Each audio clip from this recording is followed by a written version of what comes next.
Vamos lá, Caio, eu sou gay e li muito sobre o assunto em seu site.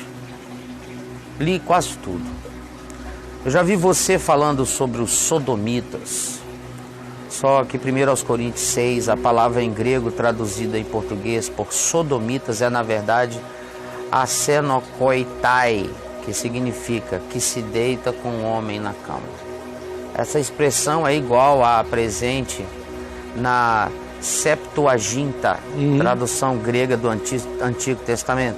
Eu sei isso tudo. Quando o Levítico diz, não se deitarás com homem, que indica que Paulo citou o texto assim. Assim, vírgula, a pergunta.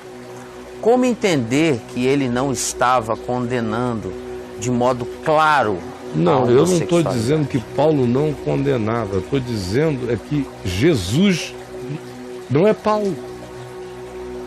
Eu leio Paulo a partir de Jesus, eu não leio Jesus a partir de Paulo. Paulo fez besteiras, gente. Paulo disse coisas... Tudo que Paulo disse sobre Cristo é verdade. Mas Paulo emitiu um monte de comportamentos do protocolo judaico, do trauma dele, Paulo, das limitações sexuais de Paulo, das idiosincrasias de Paulo, das arrogâncias de Paulo. Então deixa Paulo ser só um ser humano. E a letra mata, meu filho. Eu leio Paulo a partir de Cristo. Por exemplo, eu leio Paulo a partir de Cristo. Quando ele manda entregar um cara a Satanás, eu não entrego com ele. Ele mesmo vai cair em si. E em 2 Coríntios ele conserta aquilo que fez. Só desculpa, mandei mal, exagerei, menos. Não é assim não. Quanta revisão de vida ele fez e vocês não sabem fazer a diferença. Entra lá no meu portal.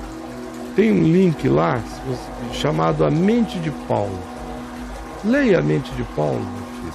Aí tem muita coisa que Paulo, olha, A Mente de Paulo. 586, A Mente de Paulo. Tá no menu, na tarjinha azul, ali em textos. Leia. Olha lá. Agora, Paulo, o que Paulo fala sobre Cristo, para mim, é tudo irretocável.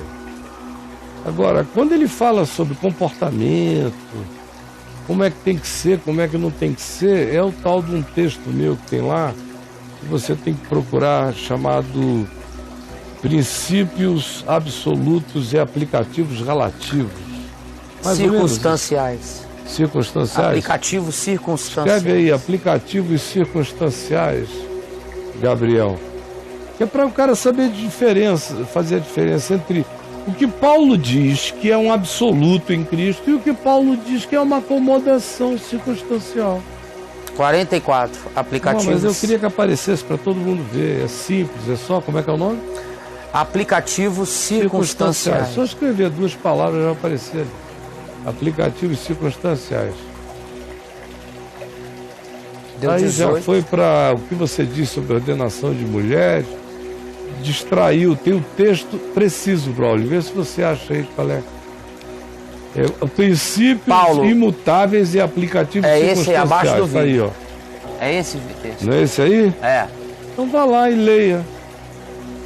Princípios imutáveis e aplicativos circunstanciais. E, por exemplo, eu estava dizendo, em Cristo não há nem homem nem mulher. Paulo diz.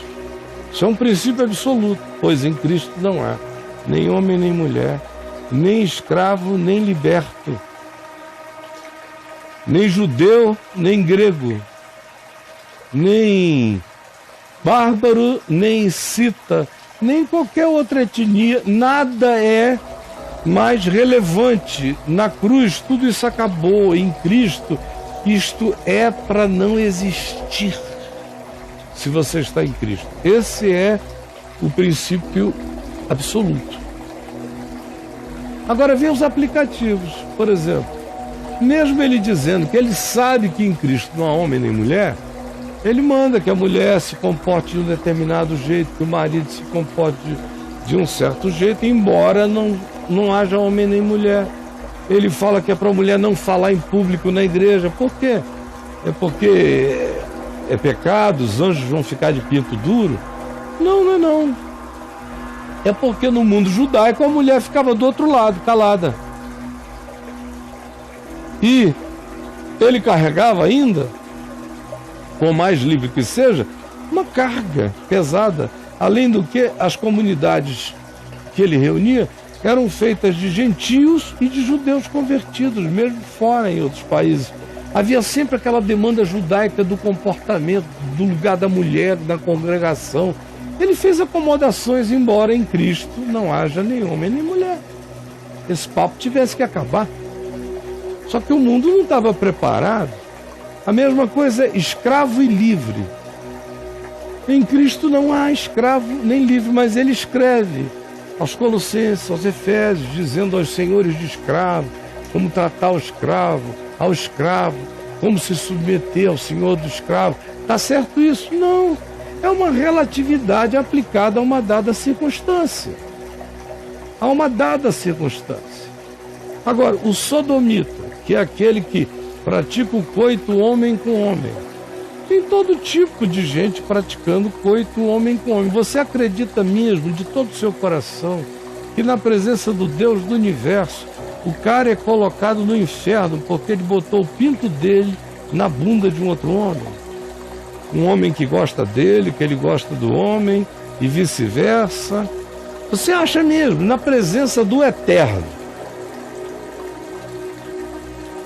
diante do que o Evangelho é em Cristo, ou a gente está lidando com aquelas recomendações que tem a ver com não permitir que determinadas coisas descambem num ambiente tão imaturo, tão infantil, onde as pessoas estão longe ainda de aprenderem o significado das coisas e precisam dessas brutalidades descritivas, porque estão longe de qualquer que seja a percepção do sentido das coisas, se habituaram ao mundo cão.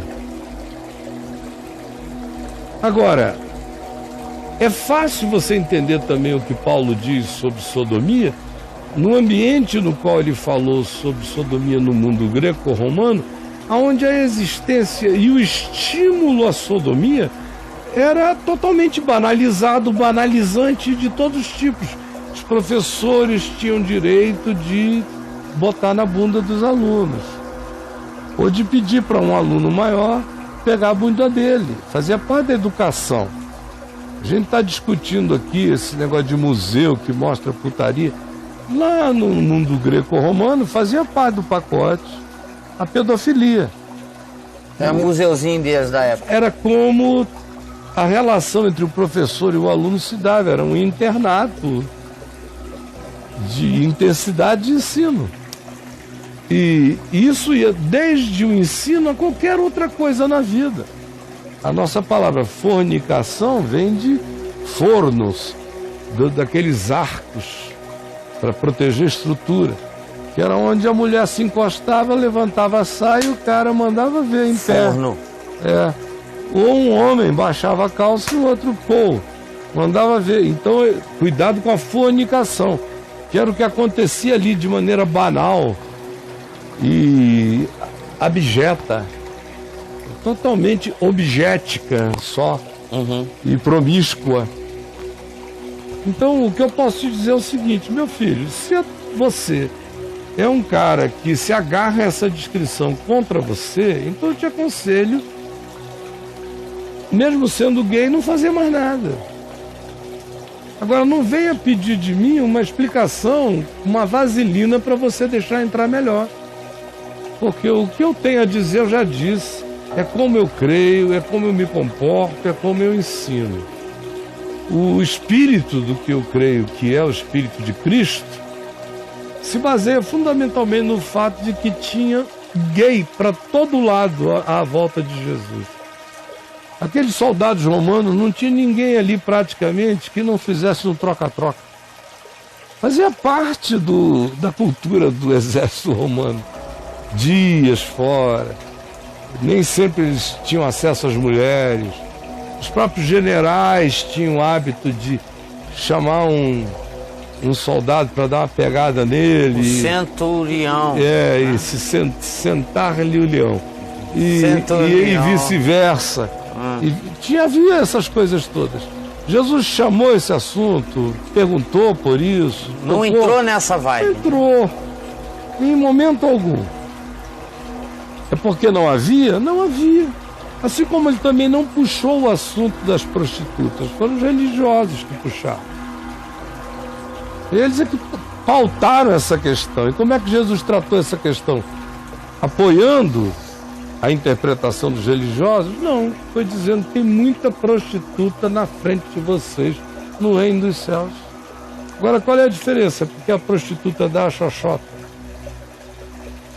E o outro cara, por amor, se entrega de maneira anal, aí o Deus do universo não sabe fazer a diferença entre o que seja sincero e o que seja banal? Ou isso tem essa importância toda de modo que seja o lugar do indivíduo o inferno só porque ele aceita que 12 centímetros de músculo penetrem na bunda dele? Fica muito difícil você crer em um Deus se a categoria é essa, porque é um negócio patético demais. Que o sentido da vida esteja reduzido a uma fimose. Então, meu filho, eu não sei o que você tem para me perguntar, eu só não tenho mais nada para te dar. Ele escreve mais coisas aqui, mas tudo desse mesmo... Só mais duas frases dele, Caio. Caio, os eunucos de que Jesus falou não são as pessoas que renunciam à vida sexual para servir a Deus, independente de ser homossexual ou não? Filho, você já não... Também. O próprio Paulo não seria um eunuco? Também. Jesus. Ou até mesmo Jesus? Está tudo escrito aí. Você disse que já leu tudo ou quase tudo. Não leu, não. Vai lá.